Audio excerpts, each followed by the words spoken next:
Bon, bien, on va voir comment faire dans le document pour iPad ici, comment faire du texte défilant, c'est-à-dire un bloc qui va contenir du texte qui défile. On va pas faire énormément de choses sur le DPS, c'est juste pour que vous voyez un peu comment ça fonctionne, pour que vous compreniez un peu la logique du DPS. Donc ici, on va avoir besoin d'un plan de travail plus grand parce que je vais mettre au point le bloc défilant sur le côté de la page. Il va être très haut, beaucoup plus haut que la page. Et bien sûr, une fois qu'il arrivera sur la page, il apparaîtra à travers une fenêtre, le texte, et on le fera défiler dans la fenêtre. Mais pour le mettre au point, il me faut de la place sur le côté. C'est pour ça que je vais aller dans les préférences de InDesign. Donc allez-y, préférences.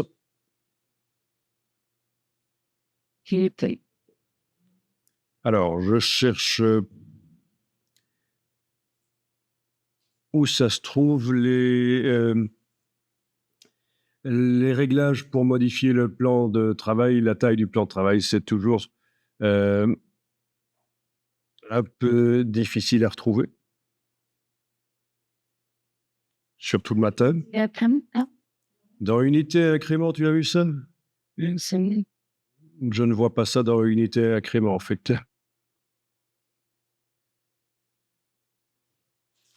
Donc, on cherche quelque chose qui permet de modifier la dimension du plan de travail.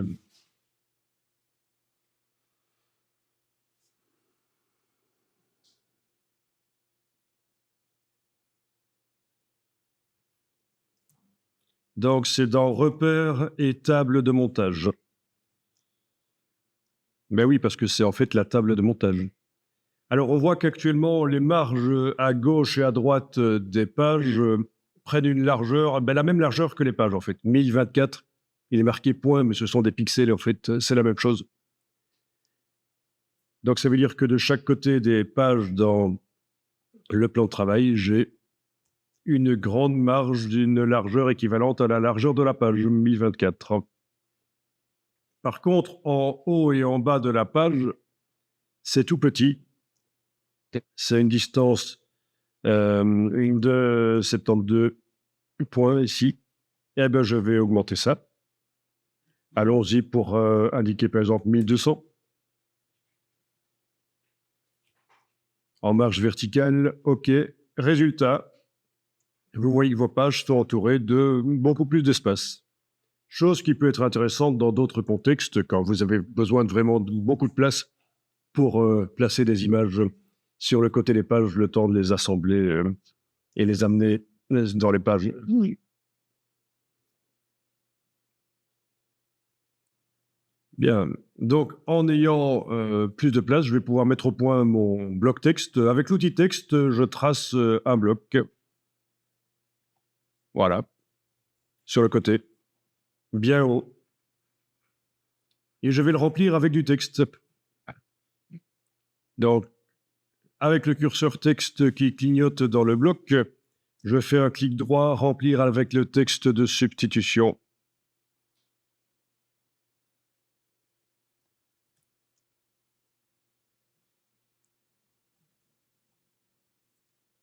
OK.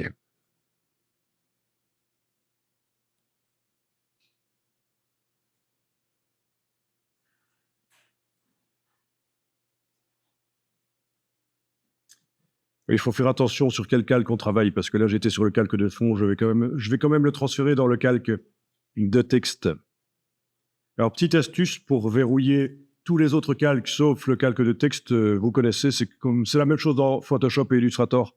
Touche Alt et cliquez sur la colonne de verrouillage, et verrouille tous les autres.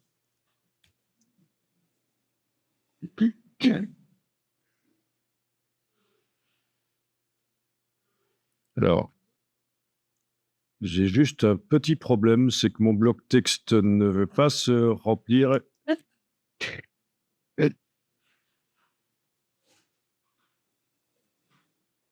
OK. Donc, ah, mais oui, évidemment. C'est certainement lié au style de paragraphe qui est actuellement attribué. Alors, allons voir ça. Texte, style de paragraphe.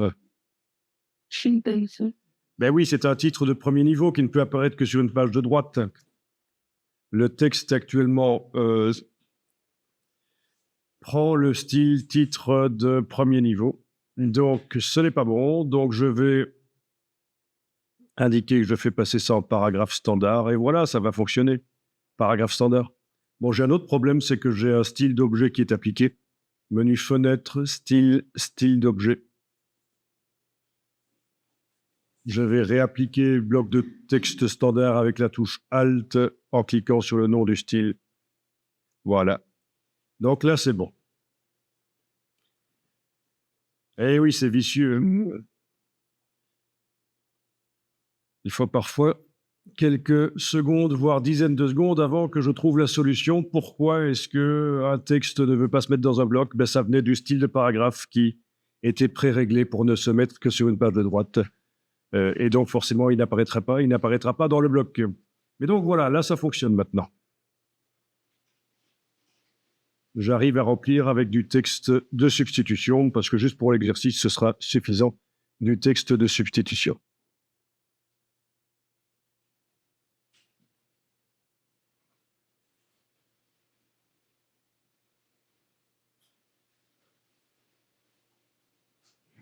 Bon, pour bien faire, faites ça à côté d'une page qui ne comporte pas de texte. Pour ceci dit, si c'est une page qui comporte du texte, vous allez pouvoir faire la chose ici, par exemple, là où il y a de l'espace. C'est pas un problème. Alors, vous faites un bloc avec l'outil bloc.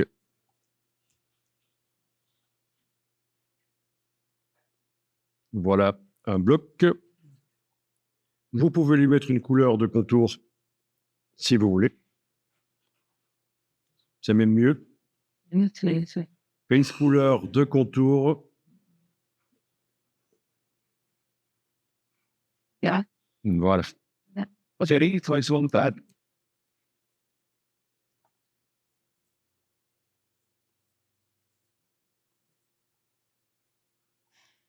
Bon, il faudrait pour bien faire que ce bloc soit plus large que le bloc de texte. C'est le cas ici chez moi. Si je le superpose là sur le côté, on voit qu'il est plus large, donc c'est parfait. Je vais le remettre sur la page. Voilà. Bon, ensuite, vous sélectionnez avec la flèche noire votre bloc de texte et vous faites un CTRL X pour le couper. Puis, vous venez sélectionner avec la flèche noire le bloc qui va contenir le texte. Et vous faites, il va contenir le bloc texte. Ce bloc à bord bleu chez moi va contenir le bloc texte. Vous faites édition, coller dedans. C'est parfois édition, collage spécial, coller dedans. Et voilà, vous avez le bloc texte qui est dans le bloc bleu. Évidemment, on ne voit qu'une partie du bloc texte qui est collé dedans. Bien, vous cliquez sur la petite rondelle du centre et vous déplacez votre texte à l'intérieur du bloc de manière à ce qu'au début, ce soit le début du texte qui soit visible. Et voilà. Donc voilà à quoi ça ressemble. On a le bloc texte à l'intérieur du bloc bleu et il déborde par le bas.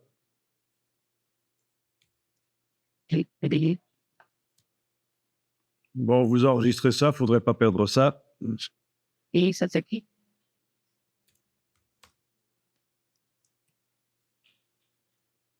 Bien, là, vous sélectionnez le conteneur, c'est-à-dire le bloc avec un cadre, le conteneur.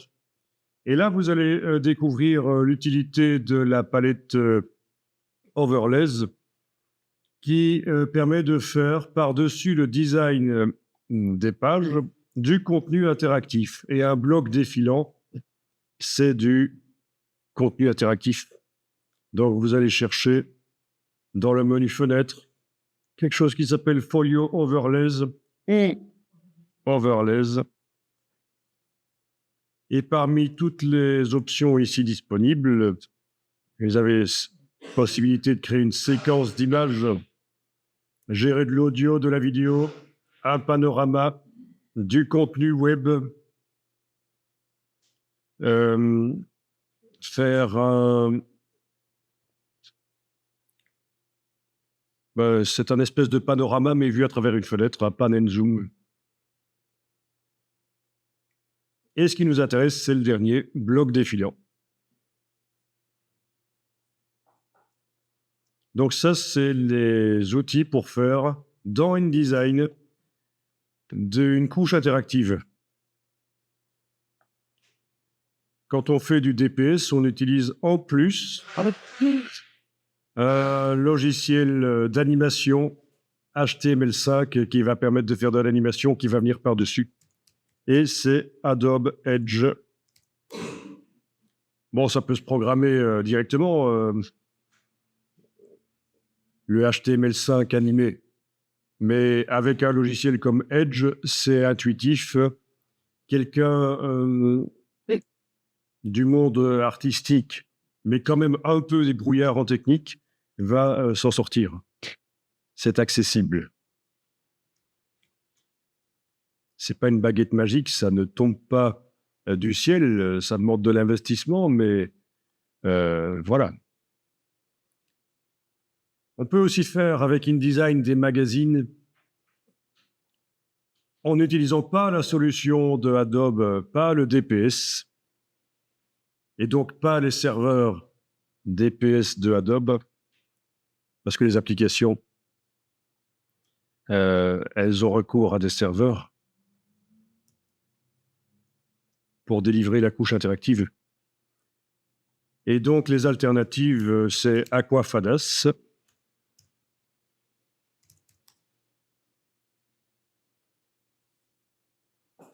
vous pourrez le télécharger gratuitement et l'étudier. Parce qu'en fait, on commence à payer que lorsqu'on publie. On publie et on paye l'allocation des espaces serveurs. Autre alternative, Twixel.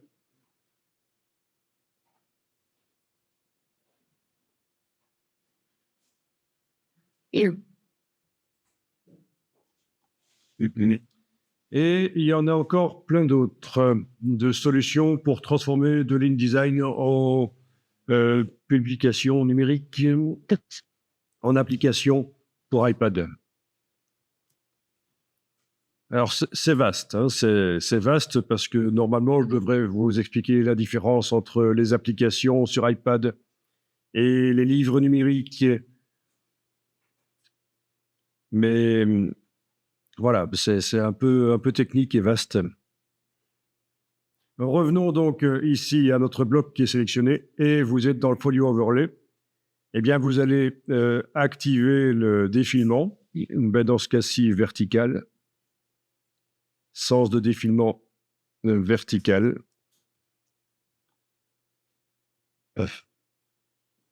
Indicateur de défilement, est-ce qu'on veut un petit ascenseur sur le côté ou pas? Bon, je vais laisser comme ça, je ne masque pas.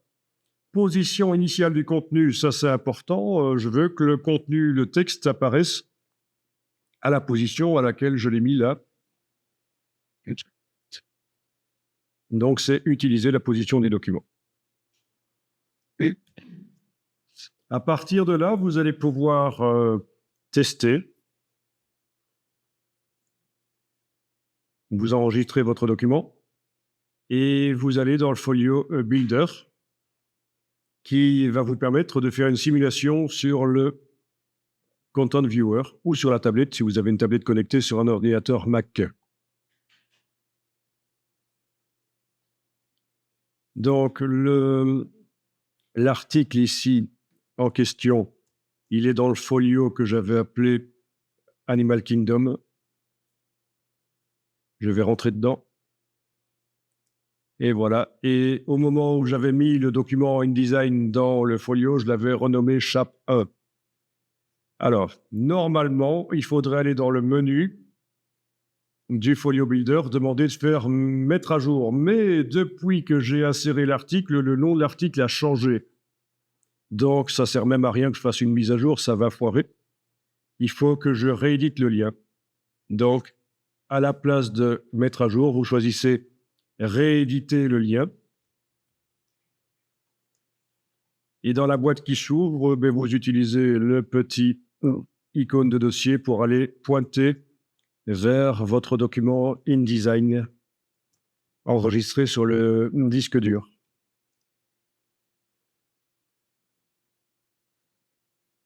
Et la mise à jour du folio se fait. Donc, c'est pas automatique. On met au point les choses dans le document dans InDesign, mais à un certain moment, il faut envoyer ça vers le système DPS. Et donc, la première étape du système DPS, c'est le Folio Builder. Bon, ça prend un peu de temps parce que quand même, l'article est long. Il est en ligne dans le cloud, donc ça le télécharge maintenant. Ça l'envoie.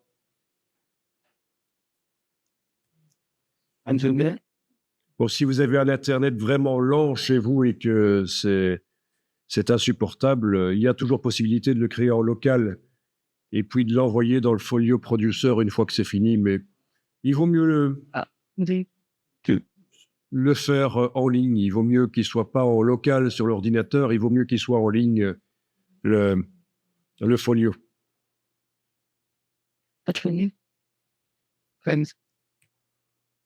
Bon, une fois que l'article est mis à jour manuellement en repointant vers le dernier document sur le disque dur, je remonte d'un niveau et je suis donc au niveau des folios et je fais le preview, l'aperçu sur le Content Viewer.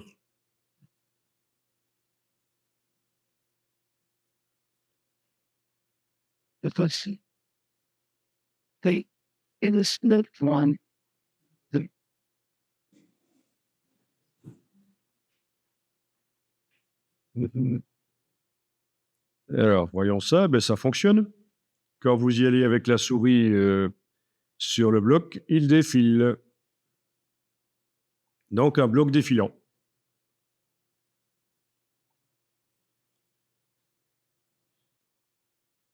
Bon, alors, je vous montre de retour dans InDesign. Regardez, vous allez tester après si vous voulez.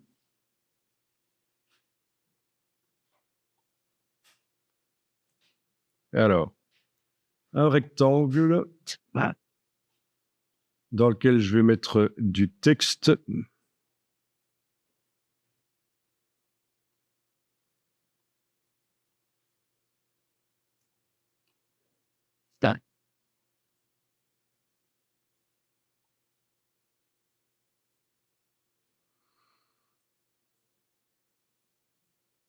Voilà.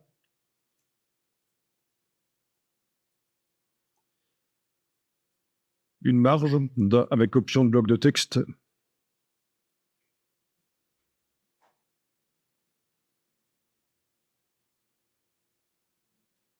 OK. Et une couleur de fond.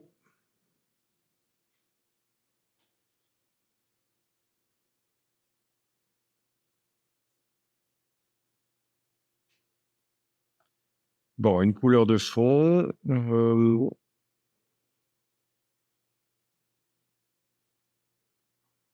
OK. Un petit arrondi. Objet. Options d'arrondi. Où sont les options d'arrondi? Ah, bonne question. On n'a pas utilisé les options d'arrondi l'autre jour? Juste en dessous. Option d'arrondi, d'accord. Il ne veut pas le faire ici. Pourquoi il ne veut pas le faire sur mon bloc? Si. Ça va aller. Ah, le matin, c'est dur. Hein. Basic Garden. Ouais.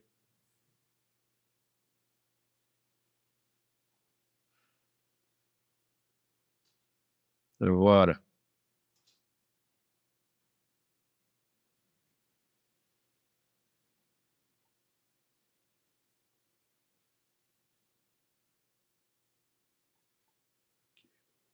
Captain Fancy.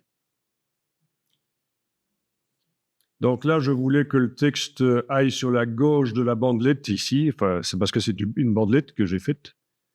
Je voulais que le texte aille plutôt sur la gauche, qui est tout un espace ici sans texte. Évidemment, si je vais dans les options de bloc de texte, vu que je viens de mettre des arrondis, j'ai plus la possibilité de faire une marge plus grande à droite que ailleurs. J'ai plus que... Pas.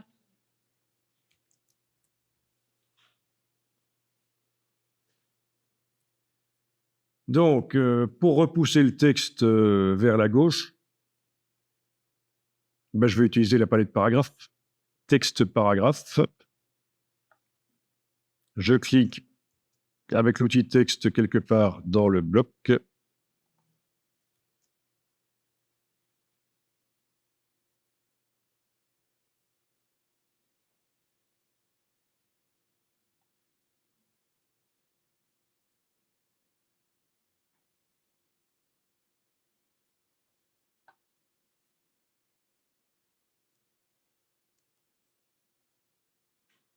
Donc, avec l'outil texte quelque part dans le bloc. Et je vais jouer sur la marge droite du paragraphe. Voilà.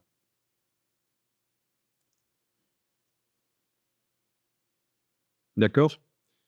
Voilà, donc il y a toujours des solutions.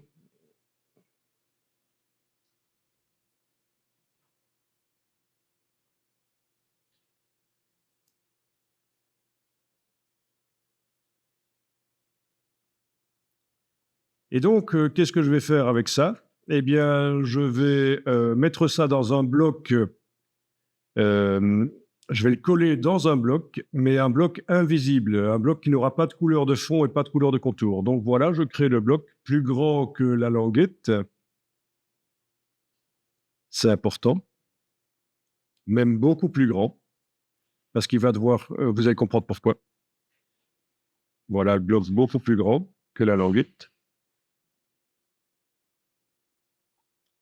Donc, je prends le bloc de la languette, je fais un coupé, je viens sur le bloc que je viens de créer précédemment, je fais un édition, coller dedans. Je la positionne, et c'est là que je me rends compte que j'aurais dû aussi faire une marge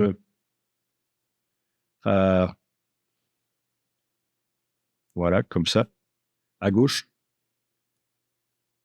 Je la positionne de manière à ce qu'il n'y ait que le petit bout de la languette qui apparaît là. D'accord? C'est pas très compliqué, ça. Un bloc où ça pourrait être une image, n'importe quoi, qui est collé à l'intérieur d'un autre qui n'a pas de couleur de fond et de contour. Voilà, donc petite erreur de ma part pour que le bloc de texte arrive à défiler à l'intérieur de son bloc conteneur. Il faut que le bloc conteneur ne le montre pas en entier. Donc je réduis la taille du bloc conteneur comme ceci, voilà. Là, ça va défiler.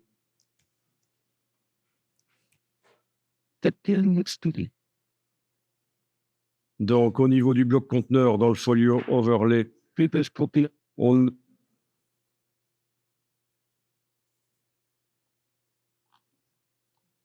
on le met en horizontal, utiliser la position initiale. J'enregistre le document. Je mets à jour le chapitre et je vais tester. Et là, ça va marcher, le défilement va marcher. C'est vraiment bête parce qu'en fait, ça se situe en dehors de la page. Hein. Au niveau du design sur la page, rien ne change. Le fait que je resserre le bloc par la droite là.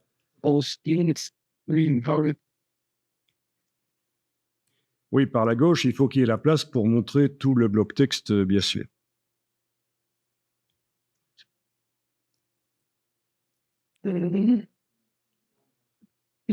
Ça va être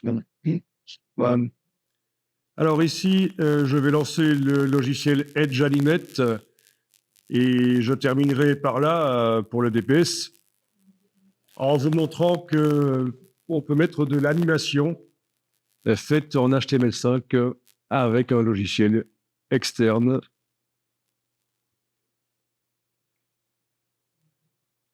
Donc, je vais créer un nouveau document, Edge Animate. Ceci, vous ne faites pas, mais je vais vous refiler mon fichier par un serveur. Après, vous pourrez tester, vous pourrez l'inclure dans InDesign.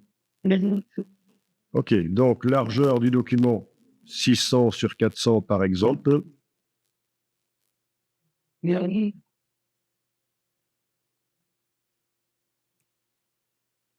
L'explorateur ne force pas sur le fait que je suis le Donc, dans Animate, je crée du texte.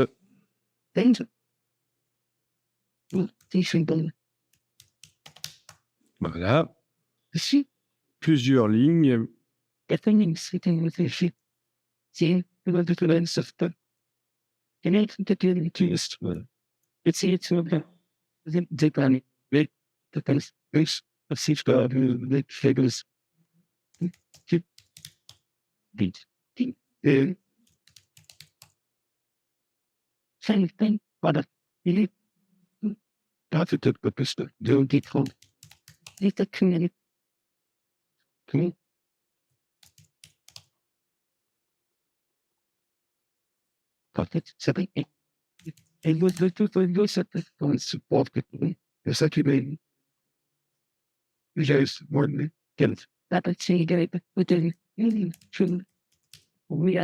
Voilà.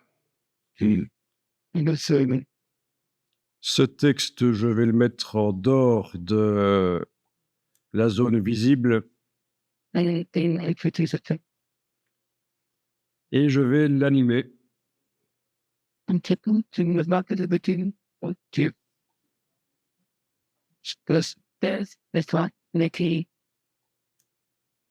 Alors, voyons ce que ça donne. On va inverser ça, bien sûr.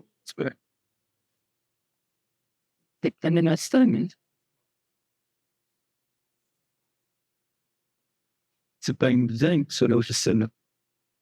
Alors, ceci n'a rien à voir avec InDesign. C'est un logiciel pour faire de l'animation HTML5. Mais on s'en sert pour préparer les choses qui vont apparaître dans InDesign, dans les magazines interactifs. Voilà. Alors, je vais décaler les animations pour que le texte soit légèrement décalé. Chaque mot va ne pas apparaître à la même vitesse. Comme ça, vous voyez que c'est intuitif, en fait. Vous voyez que c'est quand même assez intuitif. Voilà. D'accord? Bon, l'animation est trop lente. Je vais la réduire.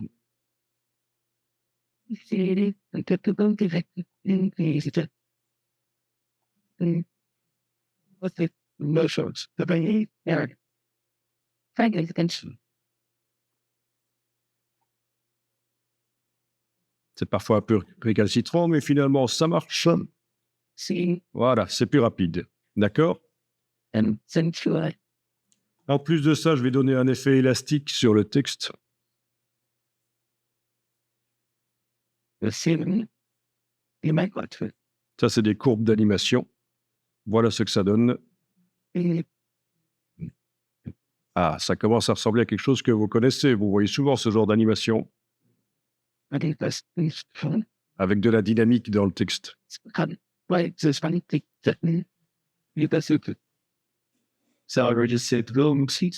Oui, c'est un logiciel Adobe. OK. Ouais.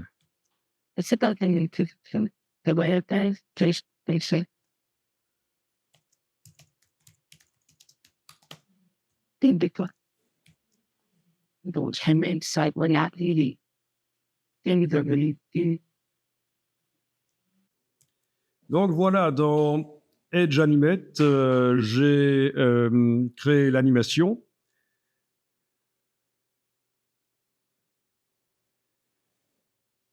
J'ai publié en OAM en étant allé d'abord dans Fichier, paramètres de publication, et j'ai enclenché la publication qui est en fait un espèce de zip, mais qui porte l'extension .oam, et c'est utilisable dans InDesign. Ceci dit, j'aurais pu faire une exportation web et l'importer dans InDesign, ça marche aussi. Bon, après avoir réglé le paramètre de publication, j'ai cliqué, je suis allé dans Fichier, Publier, et c'est ce que vous avez téléchargé voilà, ce qui a été produit, c'est ce que vous avez téléchargé, et on va pouvoir tester ça dans InDesign. Alors, vous allez sur une page.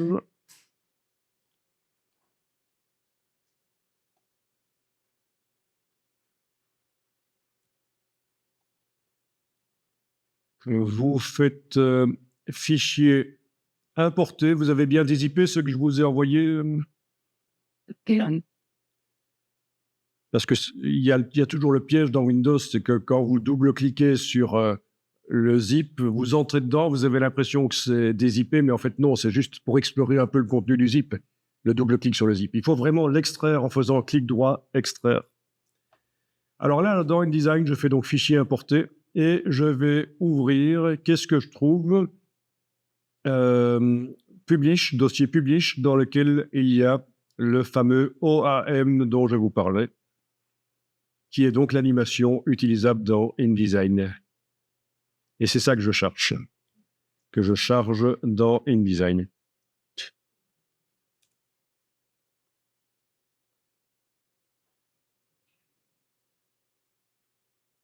Donc, je clique pour la poser sur le plan de travail. Donc, elle est arrivée à la dimension que j'avais définie dans Animate.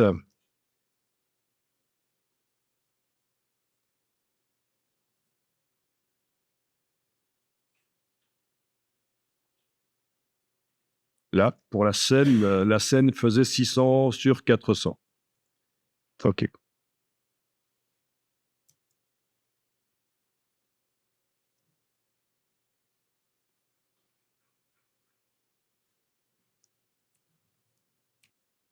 Alors, plutôt que de devoir chaque fois mettre à jour l'article dans le folio et visualiser ça dans le Content Viewer, parfois, ça marche avec l'aperçu de l'interactivité EPUB.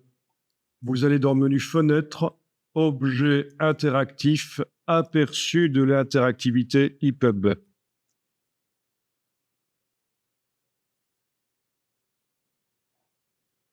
Voilà.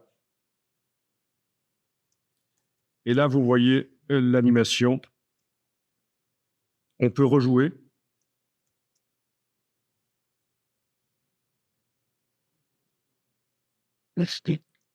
Donc, voilà ce que ça donnera.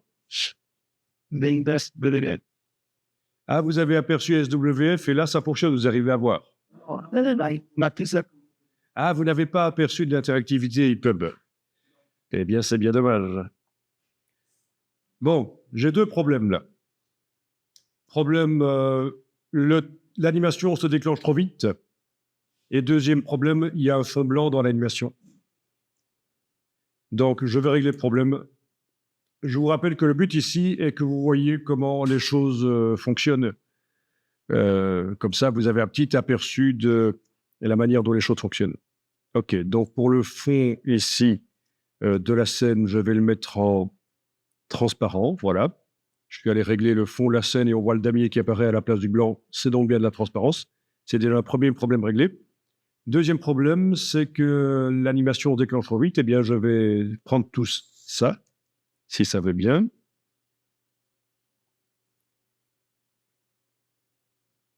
Et décaler, voilà, je vais le mettre à 2 secondes. Après 2 secondes, 2 secondes après être arrivé sur la page, ça va se déclencher. J'enregistre le document Je publie, fichier publié. Je vais dans InDesign. Il me dit que le lien a été mis à jour, donc le lien OAM qui vient d'être généré par la publication dans Animate. Voilà, texteville.oam. Je le mets à jour et je vais utiliser ma palette aperçue de l'interactivité EPUB pour voir ce que ça donne. Voilà. 2 secondes et ça arrive. Et ça peut être un menu avec des mots sur lesquels on peut cliquer pour nous mener vers le web ou vers une autre partie du document InDesign. On peut faire des liens. Dans Animate, on peut faire des liens qui nous amènent vers certaines pages du document InDesign, du folio. Bon, je vais vous renvoyer sur le web rapidement la deuxième version que je vais d'ailleurs appeler maintenant Texteville 2, comme ça vous allez bien voir la différence. Vous pouvez l'intégrer et vous allez devoir mettre à jour l'article dans le folio pour le visualiser dans le Content Viewer. Malheureusement, vous n'avez pas l'aperçu de l'interactivité EPUB. En tout cas, voilà, ceci termine un peu notre exploration dans le DPS, dans les magazines numériques. Vous avez donc une petite idée de la manière dont ça fonctionne. Part d'un design existant, c'est ça le principe. Hein. C'est ça le principe, c'est qu'on part d'un design existant, un magazine qui a été prévu pour être imprimé, et on l'adapte pour une vision sur tablette. Donc au niveau du contenu et du design, il n'y a pas énormément à repenser. On ajoute de l'interactivité. On essaie d'ajouter une plus-value interactive, que ce ne soit pas juste comme un PDF dont on fait défiler les pages. Il faut qu'il y ait une plus-value interactive. Sinon, d'ailleurs, Apple refuse la publication du magazine s'il n'y a pas une plus-value par rapport à une publication normale. Mais bon, on reste quand même dans le raisonnable au niveau de l'interactivité. Ça ne demande pas des semaines et des semaines de mise au point. C'est pas faire un dessin animé, quoi. Voilà, si vous voulez télécharger le nouvel OAM avec le fond blanc qui a disparu et l'animation qui se déclenche après 2 secondes, ben voilà. Alors, si vous voulez tester ça chez vous, vous installez les logiciels Adobe et ils fonctionnent pendant 1 mois, les versions d'évaluation. Vous allez pouvoir tester tout ça si vous voulez.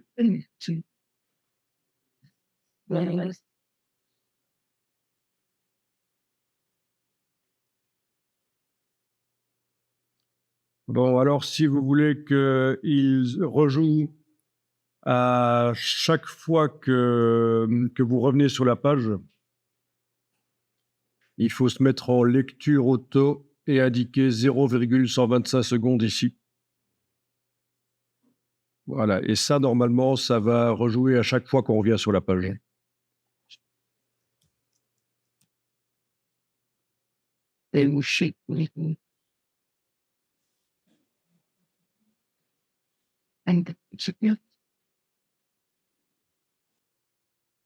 Bon, alors, je vous montre de retour dans InDesign. Regardez, vous allez tester après si vous voulez.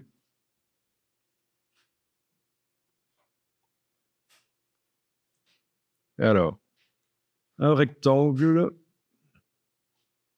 dans lequel je vais mettre du texte.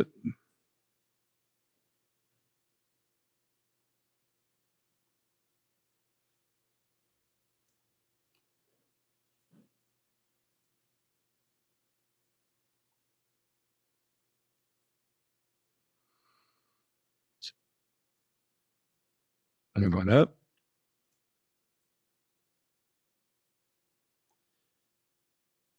Une marge avec option de bloc de texte.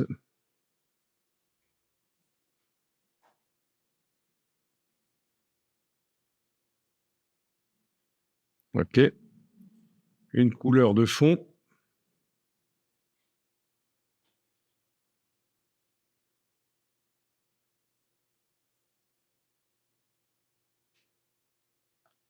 Bon, une couleur de fond.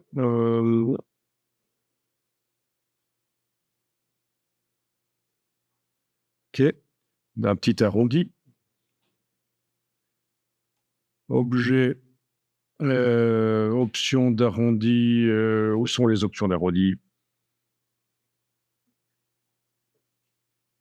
Ah, bonne question. On n'a pas utilisé les options d'arrondi l'autre jour? Then it's Juste en dessous, so options d'arrondi, d'accord. Il veut pas le faire ici? Pourquoi il veut pas le faire sur mon bloc? Si, ça va aller. Ah, le matin, c'est dur, hein? basic elements. Ouais.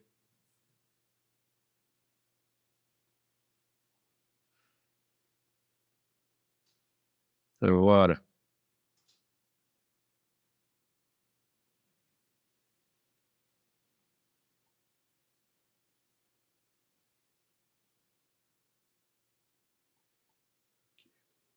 Can be familiar.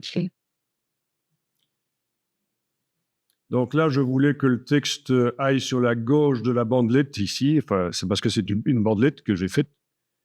Je voulais que le texte aille plutôt sur la gauche, qui est tout un espace ici sans texte. Évidemment, si je vais dans les options de bloc de texte, vu que je viens de mettre des arrondis, j'ai plus la possibilité de faire une marge plus grande à droite que ailleurs. J'ai plus que...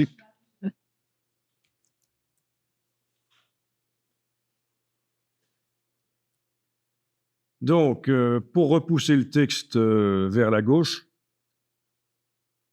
ben, je vais utiliser la palette paragraphe. Texte paragraphe. Je clique avec l'outil texte quelque part dans le bloc.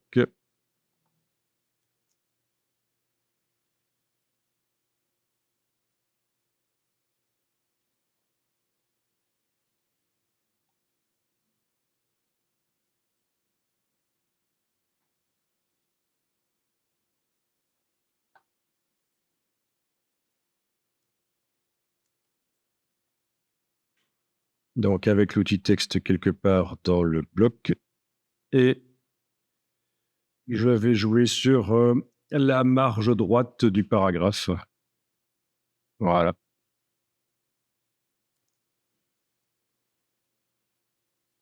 D'accord? Voilà, donc il y a toujours des solutions.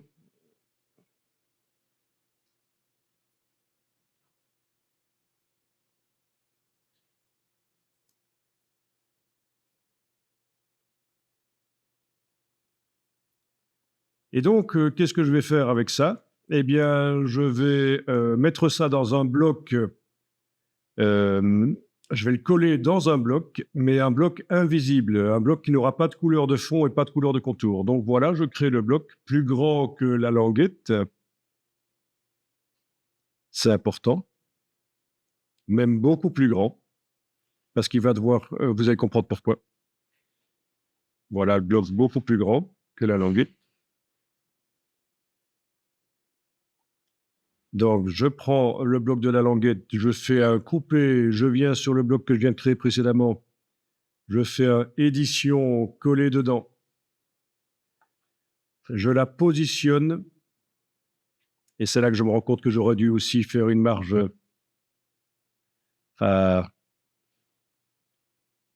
voilà, comme ça, à gauche.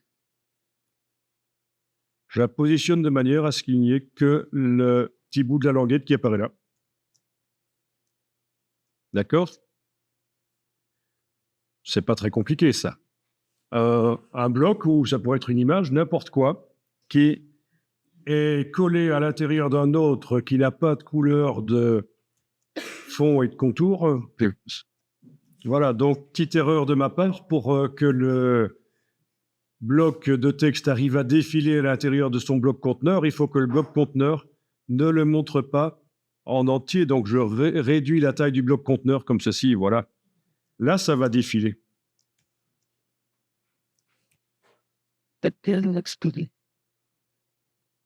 Donc, au niveau du bloc conteneur, dans le folio overlay, on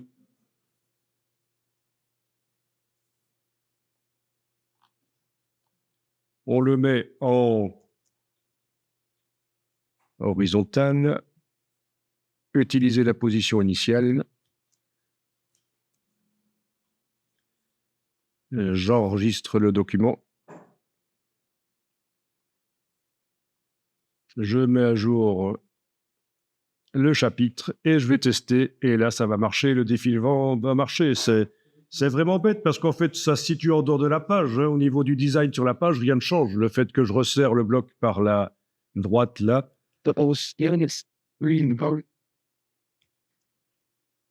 oui, par la gauche, il faut qu'il y ait la place pour montrer tout le bloc texte, bien sûr.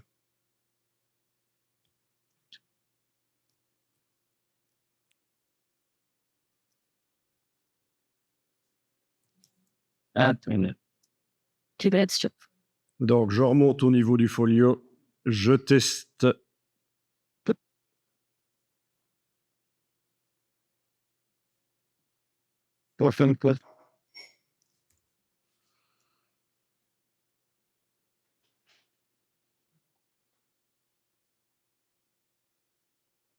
Et ça fonctionne.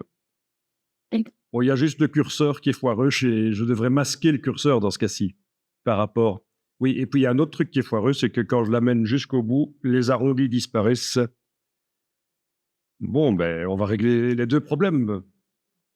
Les deux problèmes vont être résolus dans InDesign. C'est parce que le bloc ici n'est pas assez grand, le bloc conteneur n'est pas assez grand par sa gauche.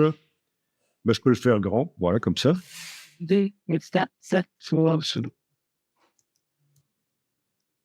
Et deuxième chose, dans le folio overlay, cette fois-ci, je dois vraiment masquer les indicateurs de défilement. Voilà. Donc, j'enregistre, j'entre dans l'article dans Folio Builder, je le mets à jour et je vais tester ça à nouveau et ce sera nickel.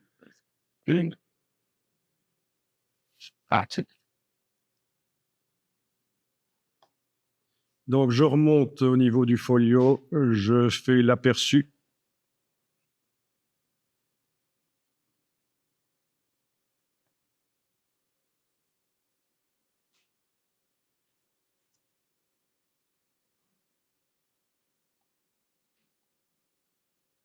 Et là, ça défile.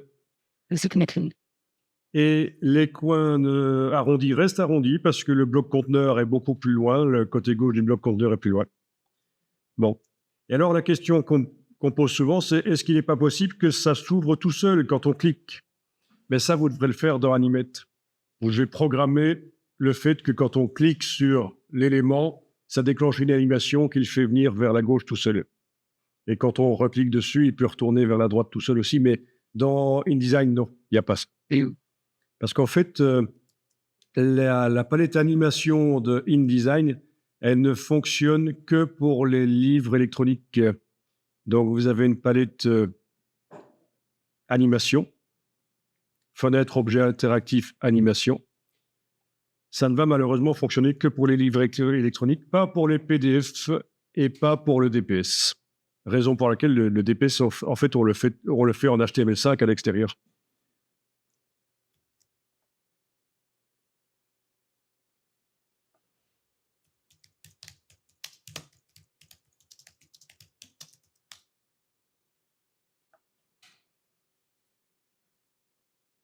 Bon, il y a des astuces.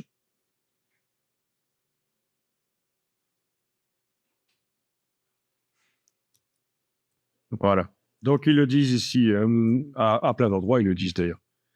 Quand vous exportez une mise en page InDesign qui comporte de l'animation, InDesign ne transfère pas ces animations automatiquement dans le PDF interactif. Bon, la solution, c'est d'exporter l'animation en tant que SWF et puis la réimporter dans InDesign avant de la réexporter en PDF. Donc voilà.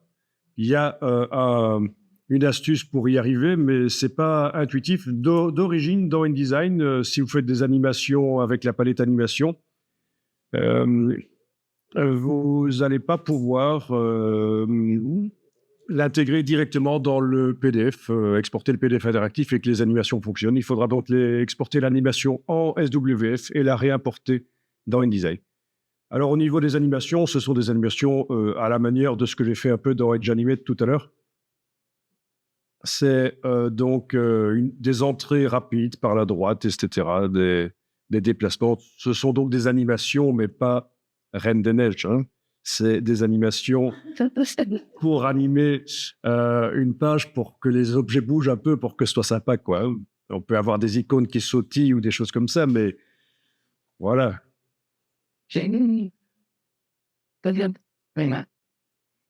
Donc, Co, public domaine entre guillemets. Et la deuxième image sur laquelle je tombe, là, elle est pas mal. Ok. J'enregistre.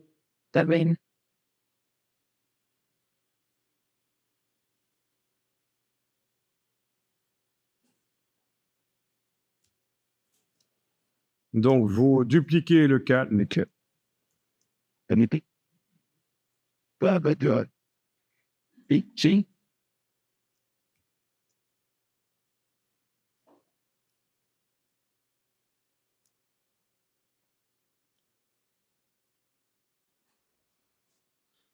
Voilà. Alors, on va tenter sur le calque ici de faire une sélection au lasso. Donc, de la partie inférieure de la gueule. Bon, ceci dit, on pourrait le faire aussi au passo. On va faire les deux. Commencer au lasso. Voilà. Et puis, je passe en Quick Mask pour aller travailler la sélection au passo. Donc, le Quick Mask, c'est l'icône de gauche quand vous avez la palette des outils affichée en 2 colonnes. En bas à gauche de la palette des outils. Là, je prends le passo et je vais travailler avec une forme de brosse assez petite. En opacité 100%, mode d'application normal. Je vais donc dessiner en noir, dans mon cas, pour aller affiner un peu la sélection, comme ça, voilà. Enfin, c'est le masque dans Photoshop, quoi.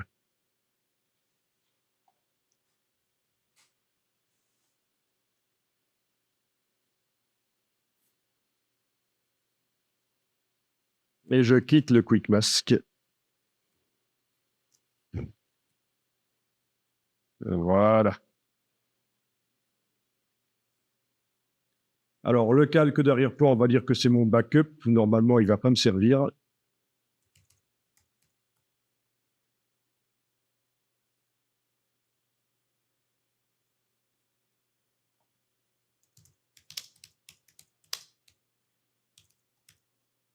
La vache, petite gueule. Et on va faire, sur un calque au-dessus, la grande gueule. Il y a plein de manières d'y arriver. Je montre juste une manière et je vais tester, on va voir. Hein, c'est juste un truc rigolo de toute façon. Donc, le backup ne me servira pas. Je suis en train de travailler sur le calque vache petite gueule. J'ai fait la sélection autour de la mâchoire inférieure. Et je vais envoyer une copie de la mâchoire maintenant sur un calque au-dessus en faisant calque nouveau, calque par copier. Menu calque nouveau, calque par copier. Voilà, vous avez la mâchoire qui a été envoyée sur un calque au-dessus.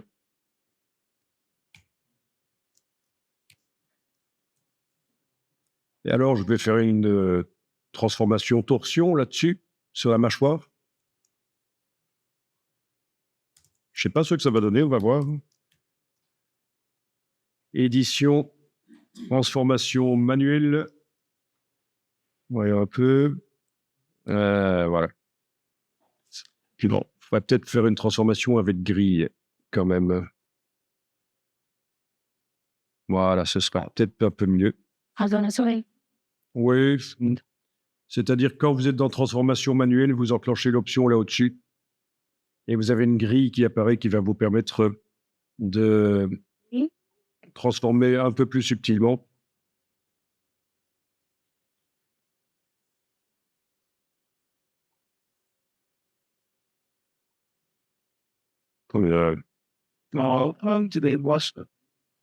Et non, si tu veux une grille sur laquelle tu peux ajouter des points, il faudra faire ça dans Illustrator, qui a une grille qui permet de faire ça.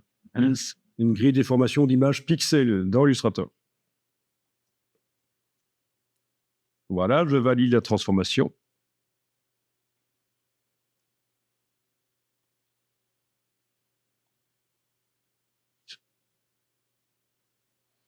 Bon. C'est juste un truc pour rire, hein, donc si c'est pas nickel, c'est pas grave. Hein.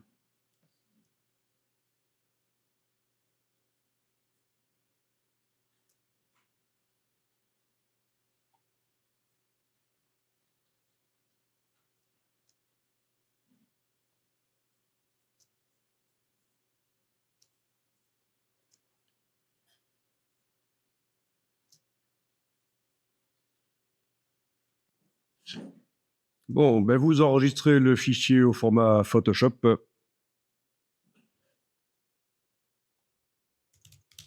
Je vais l'appeler vache montage.psd.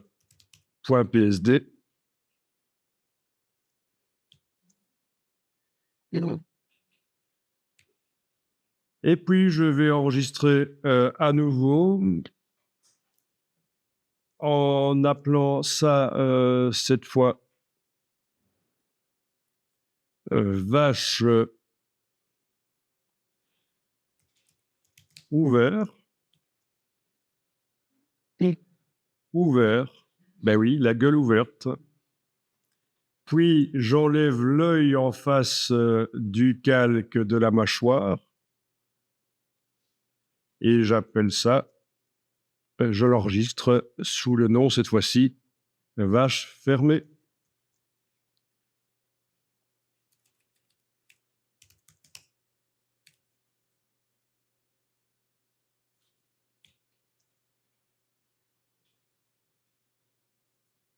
D'accord, donc 3 fichiers. Mon fichier montage original sur la vache, que je ne vais pas, je vais pas le travailler. Je ne vais pas y toucher. Ça, c'est mon backup en quelque sorte. C'est ma copie de sécurité. Et puis, j'ai les 2 états qui vont servir pour faire le bouton vache fermée, vache ouvert. Si vous voulez, vous pouvez le mettre dans un dossier. Un bouton vache. Donc, on a les 2 états.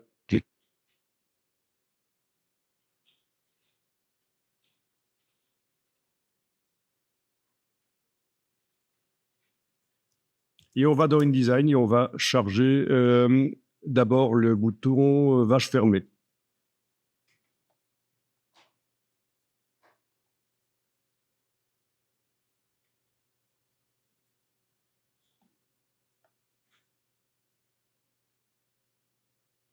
Voilà, donc dans InDesign, je vais importer. Alors l'image est assez grande, elle fait 1024-768 et ma page iPad fait aussi 1024-768. Donc je vais mettre ça sur toute une page.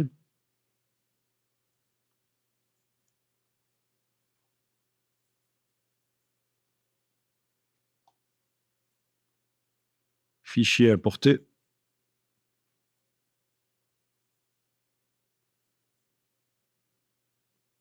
Dans bouton vache, j'ouvre, j'importe vache fermée. Voilà. Je clique, je positionne.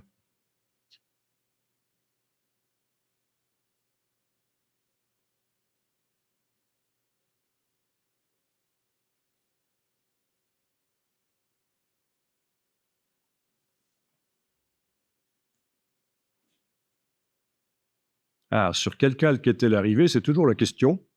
On oublie toujours d'aller vérifier le calque sur lequel on travaille quand on importe. Donc, c'est arrivé sur le calque texte et image dans le flux. D'accord. Ce qui explique pourquoi le bouton retour vers la table des matières est par-dessus, il est sur un calque par-dessus.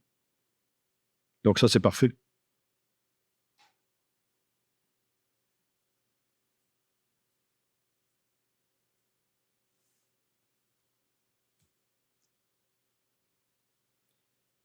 Alors, quand on parle de bouton, on pense à quelque chose de petit sur la page, mais ça peut être une image très grande, voire même plein écran. Une image peut être transformée en bouton. C'est ce qu'on va faire ici.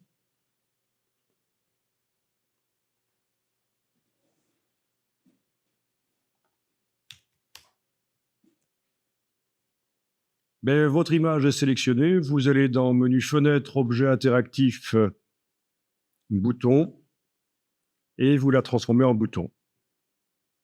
Bouton.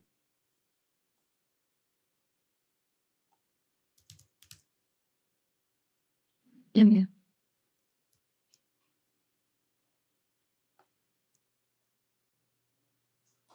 Bien. Ensuite, j'active l'état survol.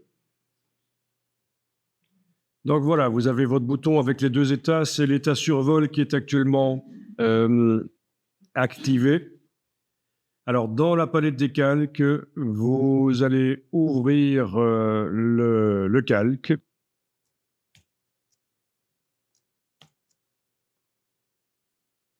Et il va falloir ouvrir le bouton, ouvrir l'état effleuré et sélectionner, avec le petit carré, vous sélectionnez l'image qui est dans l'état effleuré.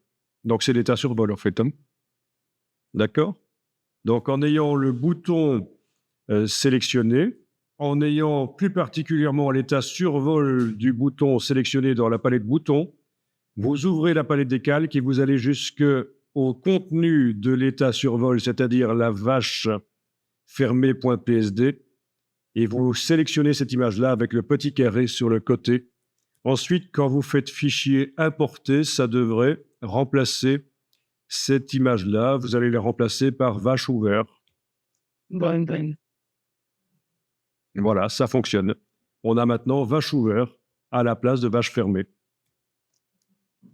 Bon, ben voilà. Bon, ceci dit, il y avait une autre méthode que vous n'allez pas faire, mais que je vous rappelle, qui sera peut-être plus facile pour vous parfois, c'est-à-dire, c'est ceci. Ça, vous ne le faites pas. Je vous montre simplement. Je vais importer sur une autre page là les deux images.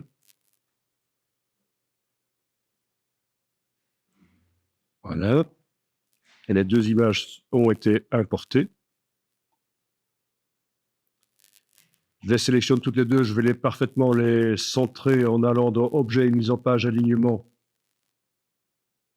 et en cliquant sur les deux outils de centrage. Donc, j'ai deux images parfaitement superposées, centrées l'une sur l'autre.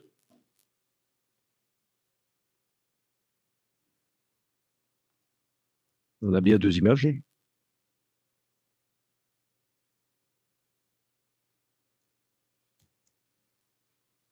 Je les groupe. Objet associé. J'en fais un bouton. Vous vous rappelez de ça? J'en fais un bouton. J'enclenche l'état survol. Voilà. Et quand je suis dans l'état survol, dans la palette des calques, je vois le contenu de l'état survol et ça va contenir les deux images, vache ouverte, vache fermée. Mais je supprime celle qui ne me convient pas, c'est vache fermée. Par contre, quand je suis sur l'état normal du bouton, là aussi, dans la palette des calques, je vois les deux fichiers, vache ouverte, vache fermée. Celui qui ne me convient pas dans ce cas-là, c'est vache ouverte. Voilà. Donc, j'ai vache fermée dans l'état normal, vache ouverte dans l'état effleuré. C'est parfaitement ce que je voulais. Et ça revient au même que ce qu'on a fait avant, importer une image à la place d'une autre dans un état. Les deux sont faisables. C'est la méthode que je viens de remontrer ici, qu'on avait déjà vue, a le désavantage qu'il faut être sûr de son coup dès le départ. Tandis que l'autre méthode qu'on a faite il y a 5 minutes, importer une image, vous pouvez en cours de route changer l'image dans Photoshop et la réimporter. Si je veux que la vache soit bleue maintenant ou violette, ça va être possible. OK, vous enregistrez le document InDesign et bien entendu, on va faire en sorte qu'au moment où on clique sur la vache, elle fasse un son de chat, de vache, ce qu'on veut. Sans idée. Et vous imaginez à quoi ça peut servir, ce genre de choses. Après, on peut faire un autre exercice où on voit une carte et quand on clique sur une partie de la carte, il y a un pop-up qui apparaît avec un texte, plus éventuellement la possibilité de faire jouer un commentaire audio ou d'entendre un son d'ambiance. Enfin, ça peut être appliqué à plein de trucs, ça. Et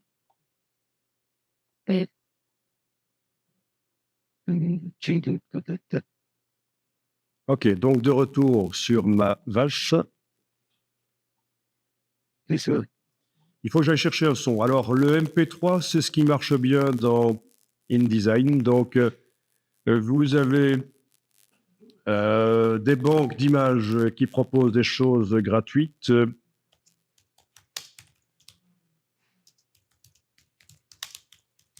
Cow Sound Download Free. Ouais, je parle un peu comme Maître Yoda, mais c'est pas grave. On se comprend.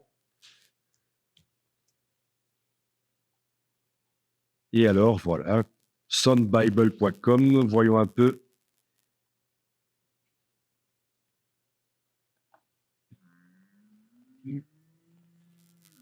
Bon, celui-là convient.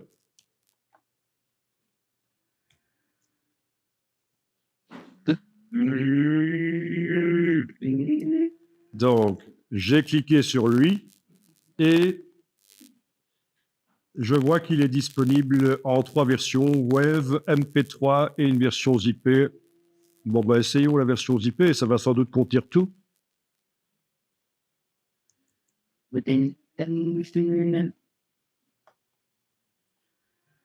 Donc, ici, dans mon dossier de téléchargement, j'ai le zip. Je vais le dézipper et regarder à quoi ça ressemble. Tu prends pas le web, ça c'est sûr, parce que c'est trop lourd. Et qu'en plus, je suis pas sûr que ça passera dans le PDF. Tu prends soit le MP3, soit le zip. Et le zip, je l'ai téléchargé et je regarde ce qu'il contient. Mais il contient le MP3 plus des URL. Donc, voilà.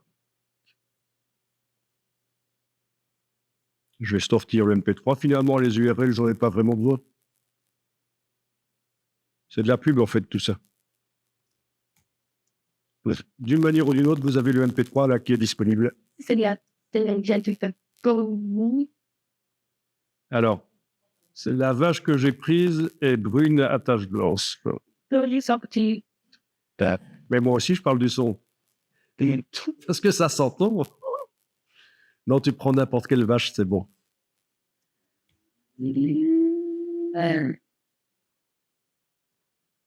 Bon, j'ai réduit la taille du nom parce que quand ça doit servir pour de l'interactivité, si les noms sont trop longs, ça risque de foirer. Et tant qu'à faire, j'ai un nom compatible web. C'est pas un espace, c'est un underscore à la place de l'espace. Alors, dans InDesign, on va importer le MP3. Fichier importé. Il vaut mieux l'importer sur la page qui va utiliser ce MP3. Parce que si vous l'importez sur une autre page, ça risque de pas marcher. Donc, fichier importé, vous cliquez, il est là.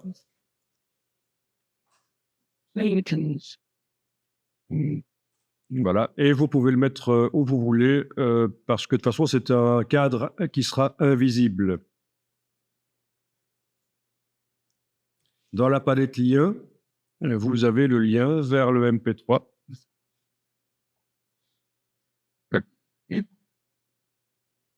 Feu.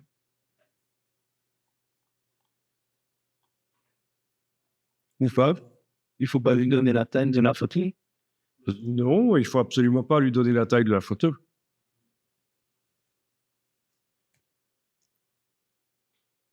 Il faut qu'il soit sur la page quelque part. Alors, avec les anciennes versions de Acrobat Reader, on avait parfois l'icône du son qui apparaissait, mais je pense que le problème est réglé. On n'aura plus ça. Bon, on va tester, on va voir. Bon, ben à partir de là, vous sélectionnez votre bouton et vous allez lui dire qu'il va jouer le son au moment où on clique sur lui. Donc, le bouton est sélectionné. Script d'action, son. Quel son? Ben, il n'y en a qu'un seul dans la page, donc c'est facile. Lecture du son. Quand on fait quoi? Ben, peut-être quand on clique. Ah oui, attendez. Je vais le supprimer de là. Dans relâchement et appui, je supprime le son et je vais le mettre au moment où on clique. Ouais. Amplifie. Son bad. Oui, oui, plutôt quand on clique, oui. Dans relâchement et appui, vous avez supprimé le son avec le petit signe moins. Et c'est au moment où on clique que ça va le faire. On pourrait aussi choisir que ça le fait au moment où on survole, mais voilà. Alors, on va tester ça.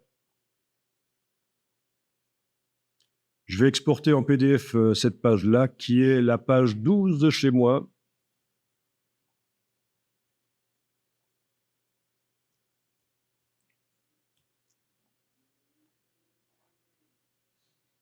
Exporter en PDF interactif. Oui, c'est vrai qu'au départ, c'était un document pour iPad, mais il peut être lu sur un écran d'ordinateur aussi en tant que PDF interactif. Donc, étendu, page 12.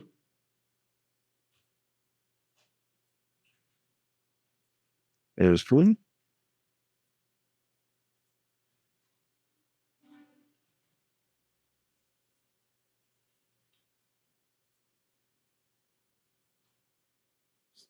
Donc, Freak. on est forcément en survol quand on arrive dessus. Très ennuyeux, ça, parce que s'il est plein écran, on sera forcément en survol.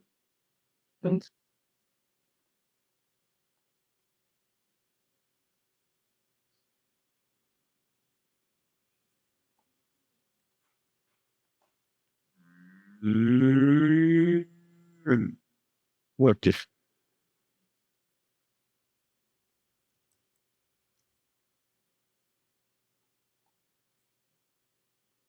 Donc, ce bouton fonctionnera bien s'il est petit sur la page. Mais s'il est pleine page, ça nous pose un problème.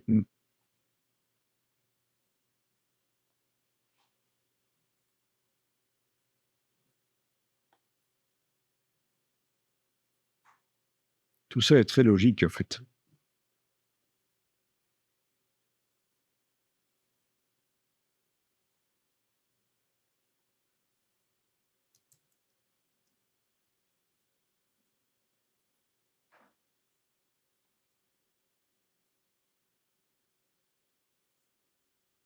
Voilà.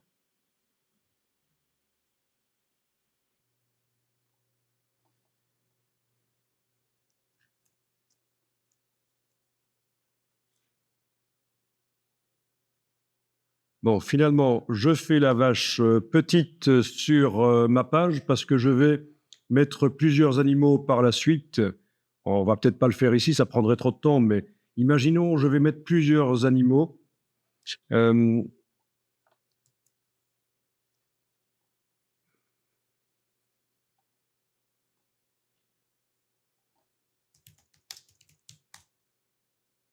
Voilà, toujours ces bestioles immondes.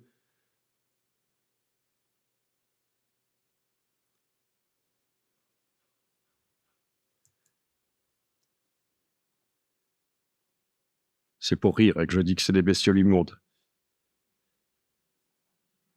Voilà. Bon, donc, autre bestiole.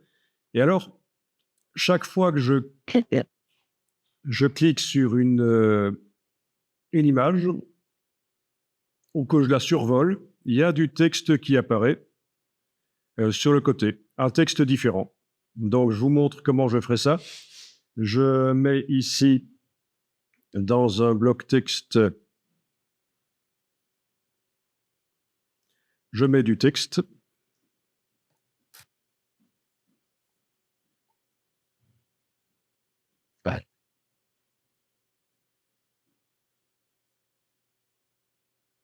Et voilà, du texte. Ce texte va être masqué jusqu'au déclenchement, mais alors ça, c'est ça l'astuce.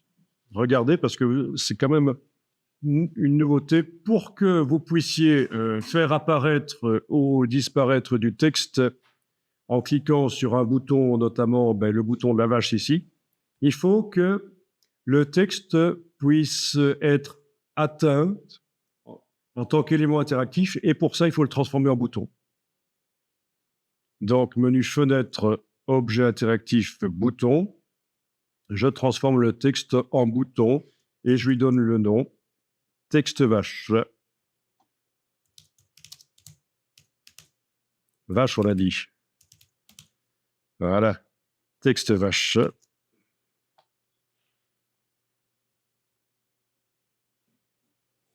Okay. Je vais peut-être même mettre le titre. Voilà.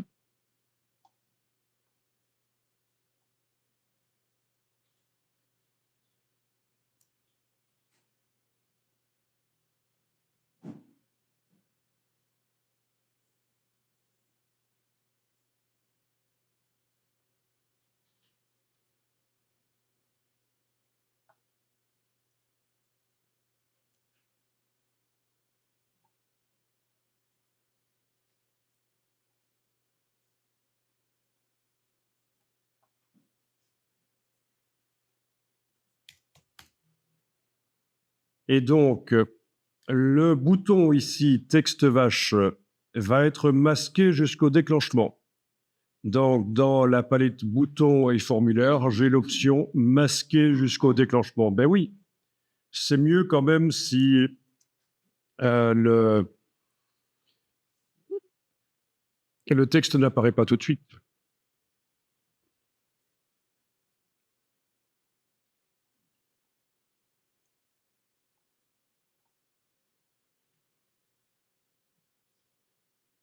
Je vais mettre un texte d'accueil. Un texte d'accueil qui va dire « Cliquez sur l'image pour entendre le son et voir les infos ». Donc un autre bloc de texte dans lequel je vais indiquer « Cliquez sur l'image de votre choix ».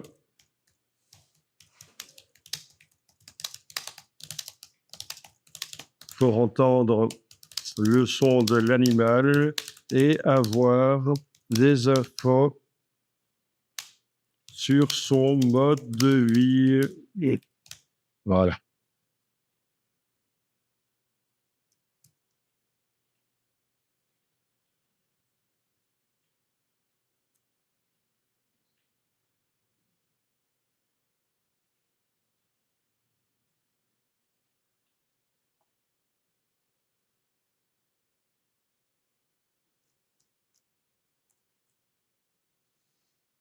Des petits sauts de ligne forcés en faisant majuscule retour chariot. Voilà. Et je mets ce bloc au même endroit que l'autre. Et lui aussi, je vais le transformer en bouton. Je vais l'appeler info initiale. Ou info de départ, bon, une consigne.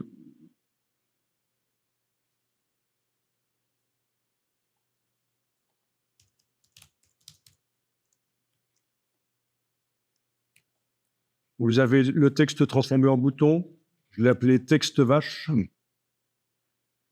Vous avez le bloc avec les consignes. Je l'ai appelé consigne. Il est transformé en bouton aussi.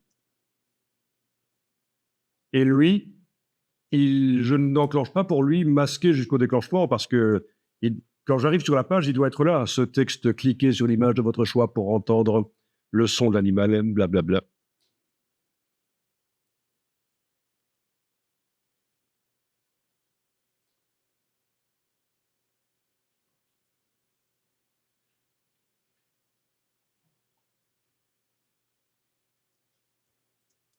OK.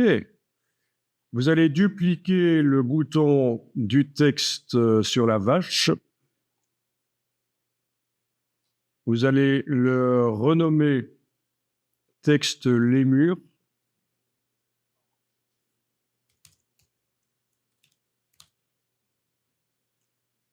Voilà. Et tant qu'à faire, à la place du titre la vache, je vais mettre le lémur.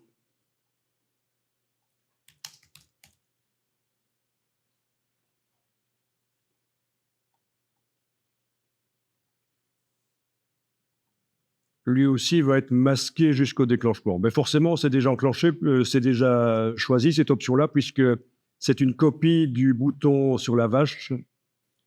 C'est une copie du bouton la vache. Le lémur est une copie du bouton la vache. Et j'avais déjà enclenché ça, j'avais déjà choisi que ce soit masqué jusqu'au déclenchement.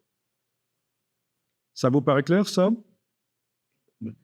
Avec ça, on va faire un peu d'interactivité.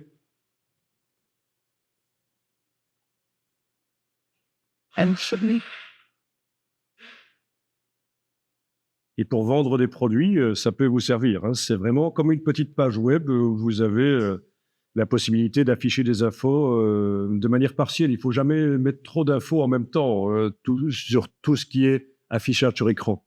Sinon, ça tue. Il faut distiller les infos, il faut que ça s'affiche petit à petit vraiment les infos que les gens choisissent d'afficher. Voilà, donc ça.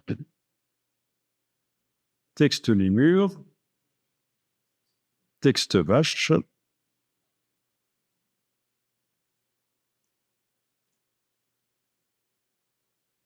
et les consignes.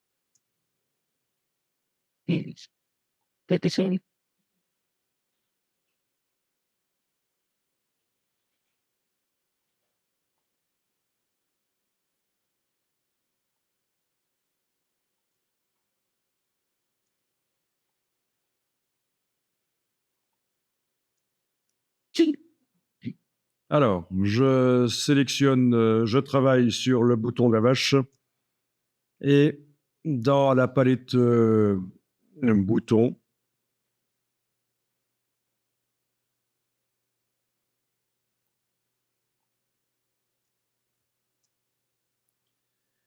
je vais dire au moment où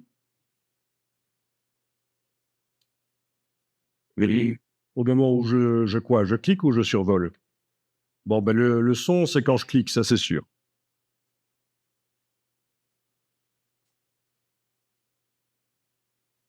On peut faire au moment où on survole. C'est pas exclusif, hein. On peut très bien faire une action qui se fait quand on survole le bouton et une autre action qui se fait quand on clique sur le bouton.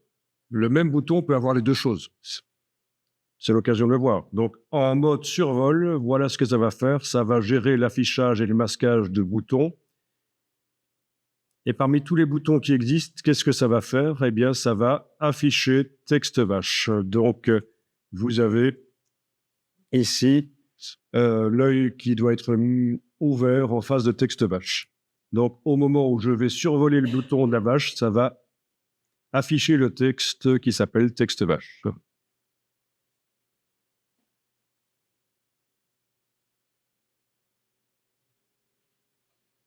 Alors, tant que j'y suis, je vais faire en sorte que ça masque le texte des lémures. On ne sait jamais que le texte des lémures soit affiché, mais si je le fais en survol aussi, l'autre, il sera de toute façon pas affiché, ça devrait aller.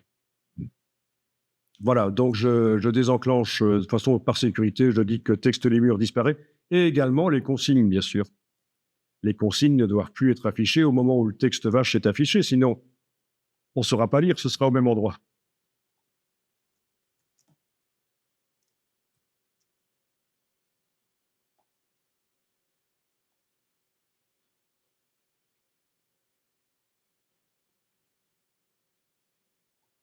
Ben, le lémur, je le transforme en bouton. Je vais faire en sorte que au survol,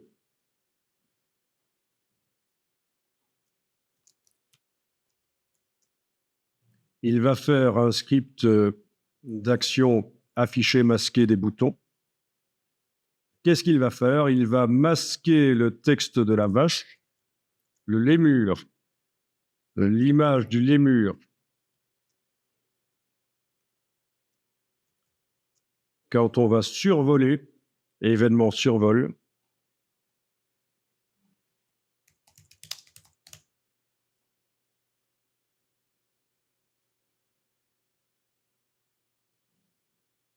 il va masquer le texte de la vache, il va afficher le texte lémur, il va masquer les consignes.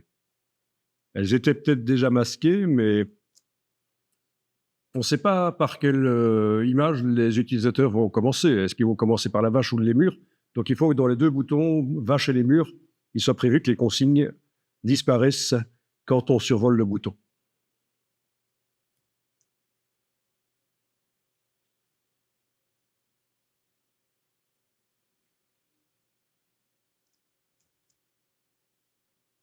Ça vous paraît logique tout ça, hein? C'est un peu chipot, mais ça marche. Bon, ben, je vais tester, je vais exporter. J'ai oublié quelque chose, vous pensez? On va voir, hein.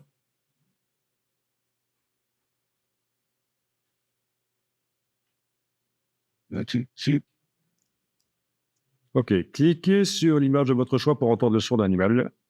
Je survole l'image de la vache. Oui, la qualité de la vache n'est pas terrible, là. Il va falloir aller vérifier les paramètres d'exportation. Je survole, les consignes disparaissent et c'est le texte vache qui apparaît. Je survole le lémur, j'ai des infos sur le lémur, voilà. Donc c'est le B à bas de l'interactivité. Les sites web, les premiers sites web, ça va faire ce genre de choses. Et aussi, ça clique, c'est ça? Et le son, quand on clique, oui. Mais il n'y en a pas sur le lémur, bien sûr. J'en ai pas mis. Alors pourquoi est-ce que j'ai une vache pourrie comme ça? On va aller voir ça.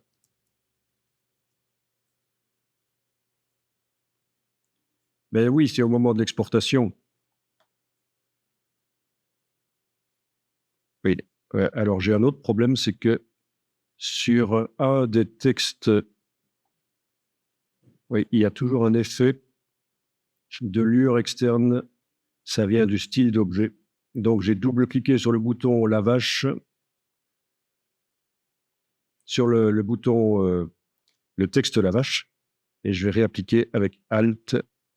Voilà. Mais je me suis débarrassé de cette lueur. J'avais déjà fait pour le texte lémur. Ouais. Ok, donc je vais réexporter. Et cette fois-ci, je vais quand même demander d'avoir une qualité meilleure.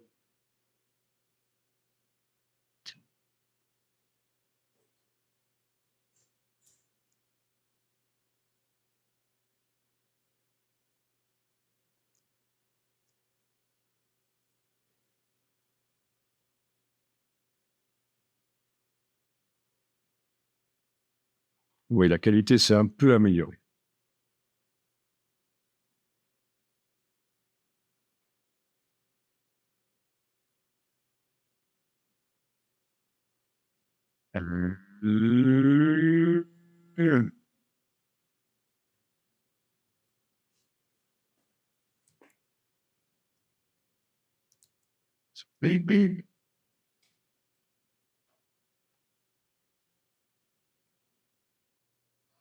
OK, donc là, je vais compléter mon document interactif avec un commentaire. Je vais lire le texte. Je vais lire du texte. Alors, le texte qui va être lu pour les murs, ça va être ce texte-là qui est dans Wikipédia. Je vais d'ailleurs le transférer à la place du faux texte latin, je vais le transférer dans mon document. Ça va donc être dans texte les murs. Vous voyez, par la palette des calques, plutôt que de bouger les blocs, j'ai enlevé l'affichage de certains blocs. Je double-clique sur le bouton pour rentrer dedans et je trouve ce qu'il y a dedans, c'est-à-dire un bloc texte. Voilà. Ça devient plus acceptable déjà comme quantité d'informations sur une page interactive. Avant, c'était trop. Il faut vraiment éviter de mettre trop. Bon, voilà, je réaffiche les deux autres, les deux autres blocs. Et alors, j'ai un logiciel ici, mais il y a plein de systèmes pour le faire. Un logiciel qui permet d'enregistrer ce qui vient le son qui vient de n'importe quel autre logiciel de l'ordinateur. Donc, c'est Audio Hijack Pro. Mais ceci dit, vous en trouvez d'autres sous Windows. Ça, c'est sous Mac. Maintenant, il faut voir, quand je fais jouer le son, si c'est le son du navigateur. Non, il va prendre le son de la synthèse vocale. Il faudrait que je choisisse synthèse vocale. Il faudrait que j'enregistre le son du système.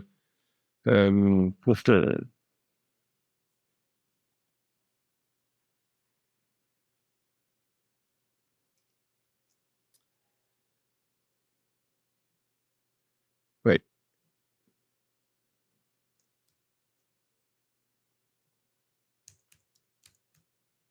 Bon, sinon, j'ai un autre logiciel qui permet de le faire directement, ça, enregistrer tout ce qui se passe sur l'ordinateur, mais voilà, synthèse vocale.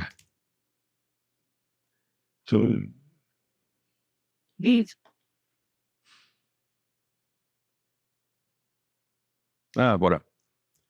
À la place de demander d'aller chercher le son d'une application, je vais prendre Système Audio. Voilà. L'option Système Audio va capturer tout audio produit par l'ordinateur. Donc, c'est ça que je cherchais. Parce que je vais utiliser maintenant la synthèse vocale, parce que j'ai pas envie d'enregistrer ma propre voix. Ça se fait souvent. Vous avez remarqué sur le web, vous avez parfois des vidéos avec des commentaires. C'est de la synthèse vocale. C'est pas une vraie personne qui lit. Parce que ça prend du temps de lire. Donc, dans les préférences ici, dictée et parole. Oui, parce que ça va dans les deux sens. On peut aussi parler et ça fait du texte. Ça marche très bien d'ailleurs. Je l'ai souvent utilisé. Ça marche quasiment aussi bien que si on tapait soi-même.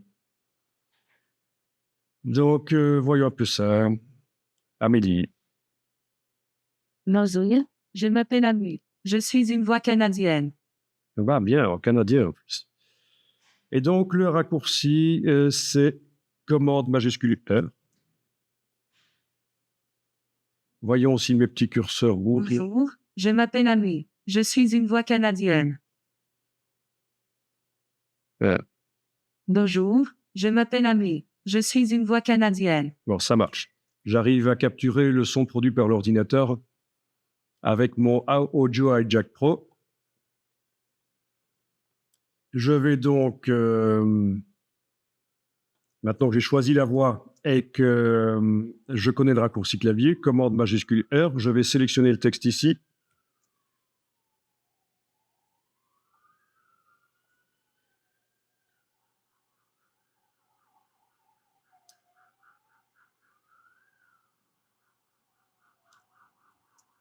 Lancer l'enregistrement. Ah, faudrait pouvoir le stopper.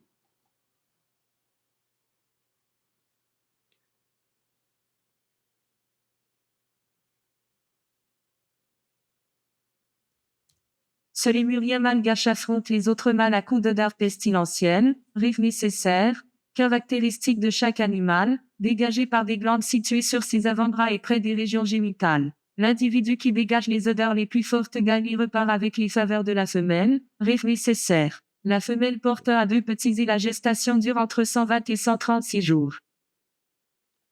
Voilà. Bon. Normalement, il m'a mis ça dans mon dossier des documents. Si vous voulez, je vais vous refiler l'audio. Bon. Donc, mon dossier des documents.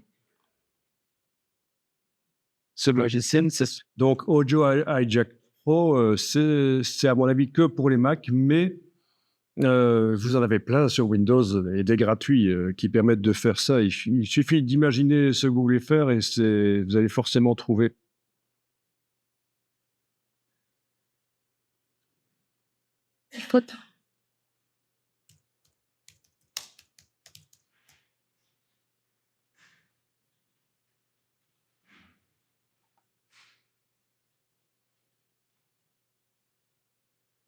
OK. Bon.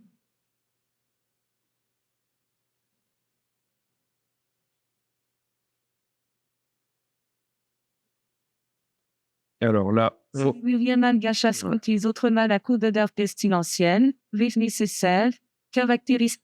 j'ai double-cliqué sur l'audio que Audio Hijack Pro m'a produit.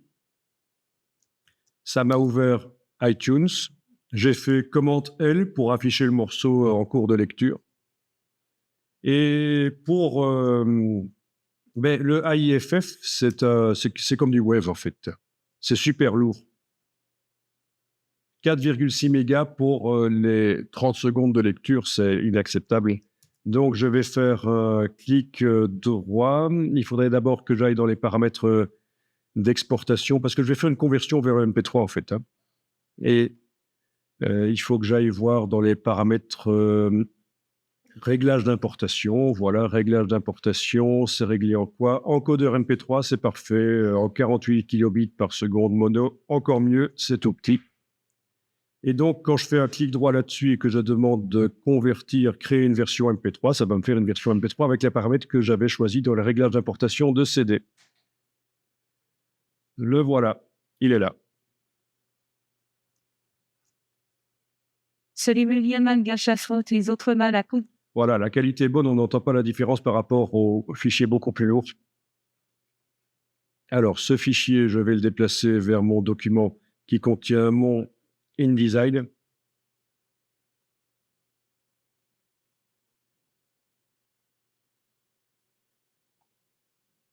Voilà, il est là. Je vais le renommer Audio Lémur. Et je vais vous envoyer, tant que j'y suis, je vais le mettre sur un serveur, comme ça vous allez pouvoir le télécharger. Je ne vais pas le compresser, il va être directement lisible dans le navigateur web. Et quand vous serez en lecture dessus, vous n'aurez qu'à faire fichier enregistrer sous et l'enregistrer où vous voulez.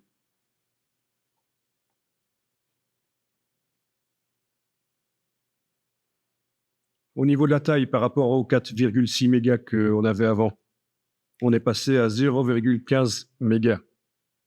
Le fait de passer de AIFF à MP3, c'est une réduction de la taille audio monstrueuse. Bah, surtout que j'avais demandé du 48 kilobits seconde au mono, donc ce qui est vraiment super planché comme qualité. Donc, si je vous montre tout ça, c'est pour vous montrer un peu la logique de produire du matériel multimédia. C'est un peu la débrouille, mais c'est quand même pratique. Hein. Si vous n'aimez pas lire et vous entendre, vous avez la synthèse vocale. Il y a ça dans Windows 10 aussi.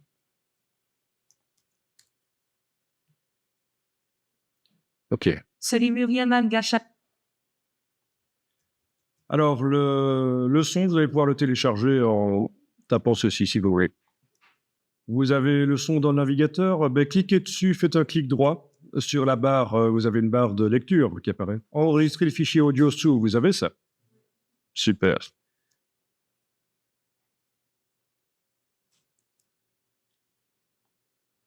Bon, alors, dans InDesign, ben, je vous montre ce que je compte faire. Je vais importer le son audio Lemur. Voilà, je vais le mettre là en bas à droite, par exemple. D'ailleurs, l'autre son, je pourrais aussi le mettre en bas à droite, comme ça va être plus discret là-bas, voilà.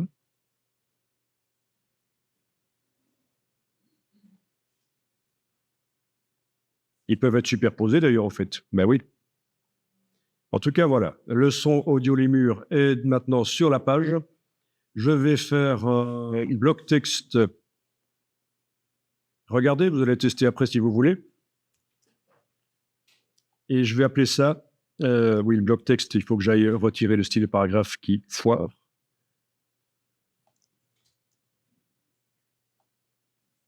Et j'appelle ça lire le texte.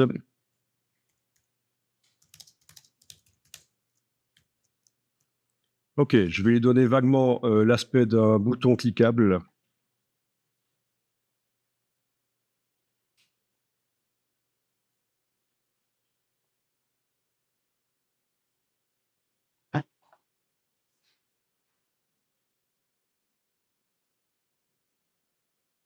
D'accord.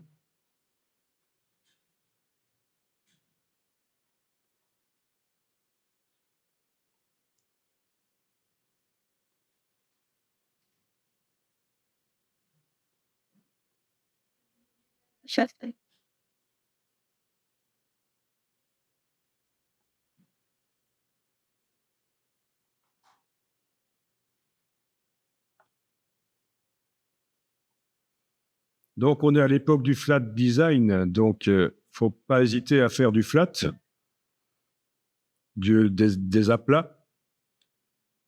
Maintenant, un petit aspect bouton avec les effets spéciaux, pourquoi pas. Un petit aspect bouton, on a dit. Effets spéciaux, biseautage, estampage, vous voyez. Ils me mettaient ça d'office, mais c'est assez atroce. Voilà, juste un petit bord comme ça, ce sera pas mal. Voilà. Et le bouton lire le texte ben, n'est pas encore un bouton, c'est juste un bloc de texte. Donc dans objet interactif, bouton et formulaire, je vais le transformer en bouton et je vais l'appeler lire le texte Lemur, parce qu'il va servir uniquement à lire le texte Lemur.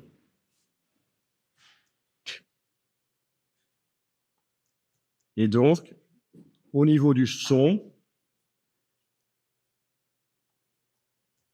il sert à faire la lecture de, ben non pas le son de la vache, audio Lemur, voilà. Quand on relâche, oui, c'est bon.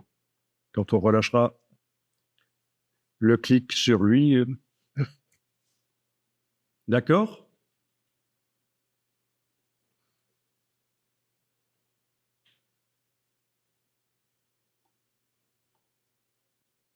D'accord, je le mets à côté du titre ici, quoique non, ça n'ira pas parce que dans les PDF, on ne peut pas superposer les boutons, contrairement à ce qu'on peut faire dans le DPS. Et oui, c'est ça qui est difficile dans InDesign. Ce qu'on peut faire dans un système interactif, on ne peut pas nécessairement le faire dans l'autre. Si je mets le bouton au même endroit que là où j'ai mon autre bouton, c'est-à-dire le texte, ça va désactiver. Il y en a de deux qui ne va pas marcher. Eh oui, ennuyeux. Je vais le mettre là au-dessus, alors. Voilà. À côté du bouton du bloc texte. Parce que je vais faire un PDF interactif. Je suis en train de faire un PDF interactif. OK. Alors, bouton de la vache. Qu'est-ce qu'il a à voir avec le lémur? Ben, le bouton de la vache, quand on clique sur lui,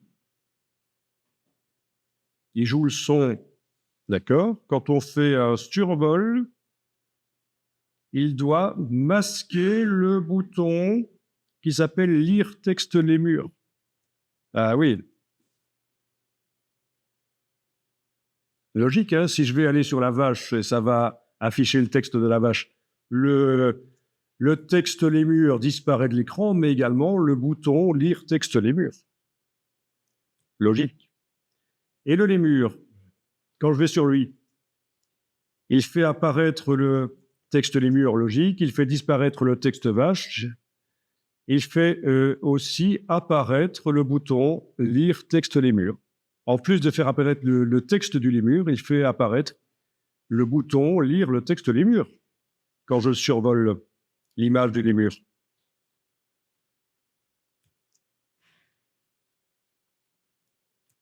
Pas pour Voilà. Eh bien, je vais tester ça. Oui, mais...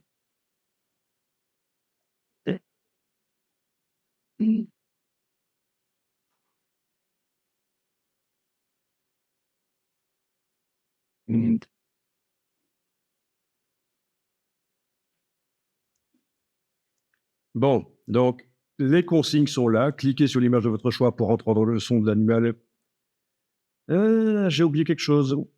Oui. J'ai oublié que le bouton « Lire texte Lémur » doit être masqué jusqu'au déclenchement. Donc, le voilà. Masqué jusqu'au déclenchement, ben oui.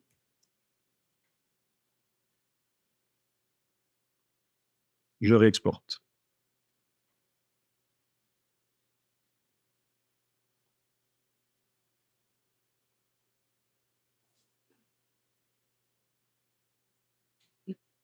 On oublie forcément toujours quelque chose. C'est un petit travail d'orfèvre, hein, tout ça. Donc, j'ai le texte d'accueil, j'ai les deux images. Quand je survole l'image de la vache, le texte de la vache apparaît. Quand je survole l'image du lémur, le texte du lémur apparaît avec le bouton « Lire le texte ». Quand je vais cliquer sur « Lire le texte », ça va lire le texte.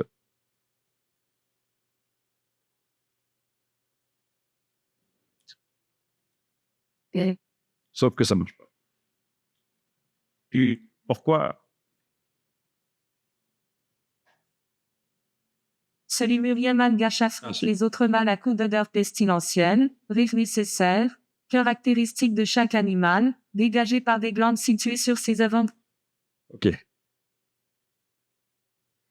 Il n'est pas possible d'arrêter la lecture. Je veux dire, si, on peut le faire, arrêter la lecture, mais je veux dire, dans le système que j'ai mis au point ici, je n'ai pas prévu qu'on puisse arrêter la lecture du texte. Ok. Alors, on a juste un petit problème avec les PDF, c'est qu'il n'y a pas de preload.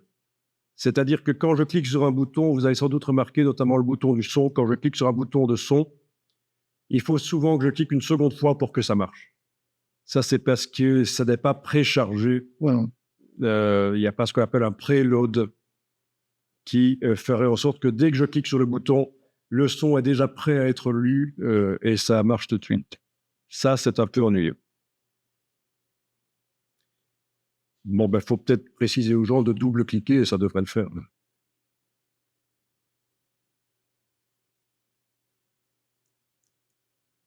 Tu l'as.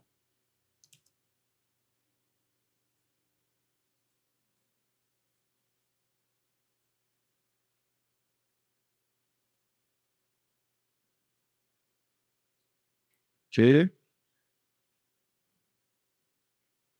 On a le son de la vache qui ne fonctionne pas. On va voir pourquoi.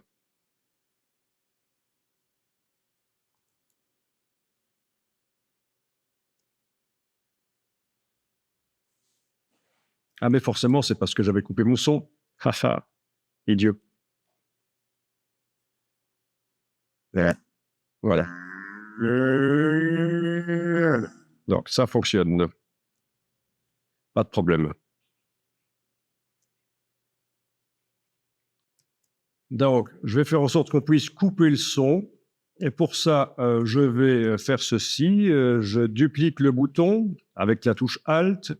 Je vais l'appeler arrêter de lire, arrêter lire texte les murs 1. Et donc, ce bouton-là va, sur le son, faire un stop, un arrêt. C'est pas une pause, hein, c'est un arrêt. Vous savez que c'est un peu plus compliqué que ça si on veut faire une vraie pause. On l'avait vu avec la vidéo. Donc, il va arrêter le son du texte les murs. Je double-clique sur le bouton. J'arrive donc dans le contenu du bouton qui est le bloc texte. Et je vais appeler ça « Arrêter la lecture ». Voilà. Bon, tant que j'y suis, pour être un peu logique, l'autre bouton, je vais le faire avec un fond vert. Et l'arrêt, ce sera avec un fond rouge. Voilà.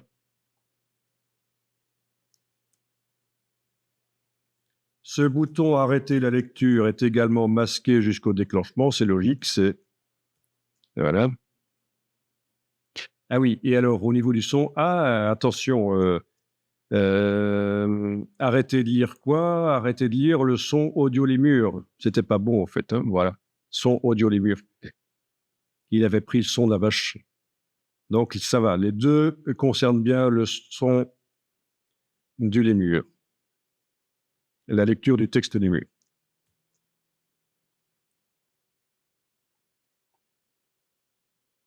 OK. Alors, quand je clique sur le bouton « Lire le texte », ça lit le texte audio lémur. Ça va également, il va se masquer lui-même. Donc, le bouton « Lire le texte » va masquer le bouton « Lire le texte ». Voilà. Et va afficher le bouton « Arrêter de lire le texte ». Par contre, l'autre bouton « Arrêter la lecture », il va également se masquer lui-même quand on clique sur lui.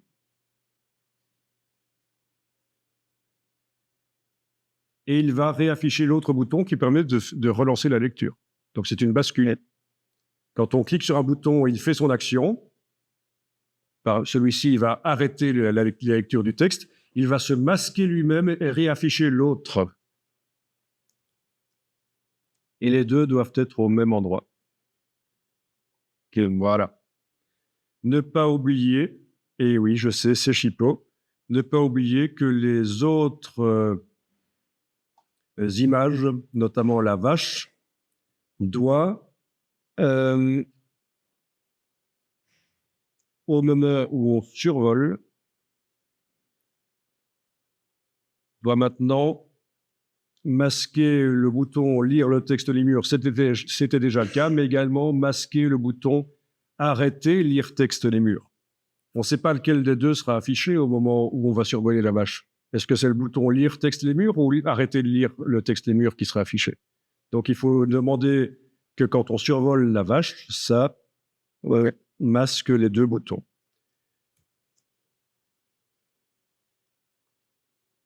Je vais tester la chose. Vous comprenez que c'est pour ça qu'il faut quand même garder les choses assez simples et pas trop mettre d'informations déjà sur la même page parce que ça devient difficile à gérer.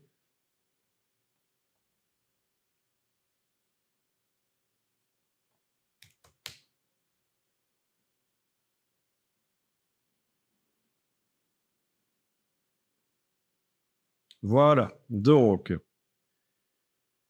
je survole la vache. Voilà la vache. Je vais mettre le son. Quand je clique. D'accord. Je survole les murs. J'ai le texte les murs et le bouton « Lire le texte ». Je clique sur le bouton « Lire le texte ».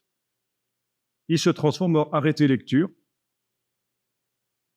Et je devrais entendre le texte qui lit. Et ça ne marche pas. Et la seconde fois, ça va marcher. Ce lémurien malgache affronte les autres mâles à coups d'odeur pestilentielle, rive nécessaire, caractéristiques de chaque animal, des Et voilà. Quand je clique sur arrêter lecture, ça arrête. Voilà, il y a juste le problème du cache, du preload. Ce lémurien malgache affronte les autres mâles à coups d'odeur pestilentielle, rive nécessaire, Bon. Donc, c'est vrai qu'il y a un petit truc qui est ennuyeux là, quand on clique sur la première fois sur lire le texte, il ne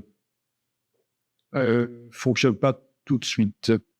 C'est parce qu'il est long que Non, non, c'est pas. Non, la vache fait ça aussi. Pas chez vous, peut-être. il est en... Bon. Ah, bah, ça marche. Alors, si sur le PC ça marche, tant mieux.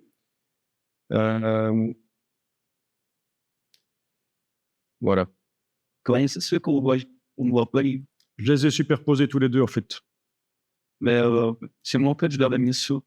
Tu as mis le son sous l'image de la vache et tu ne vois pas le. Là, je le vois quand même, mais une fois exporté en PDF, Une fois exporté en PDF, tu ne le vois plus, mais c'est parfait. Alors, il est caché par l'image de la vache, par un élément interactif. enfin, Donc,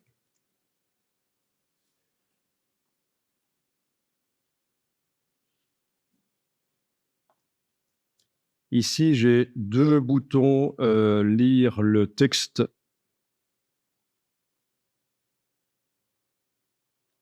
Le premier, je l'ai appelé Preload. Il lance le son audio Lemur et il se masque lui-même et il affiche l'autre bouton vert lire le texte Lemur.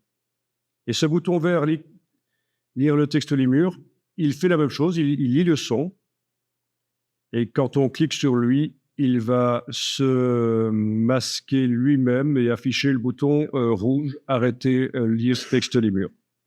Et donc ça, c'est un système pour faire en sorte que ça fonctionne mieux dans le cas où on a un problème de preload.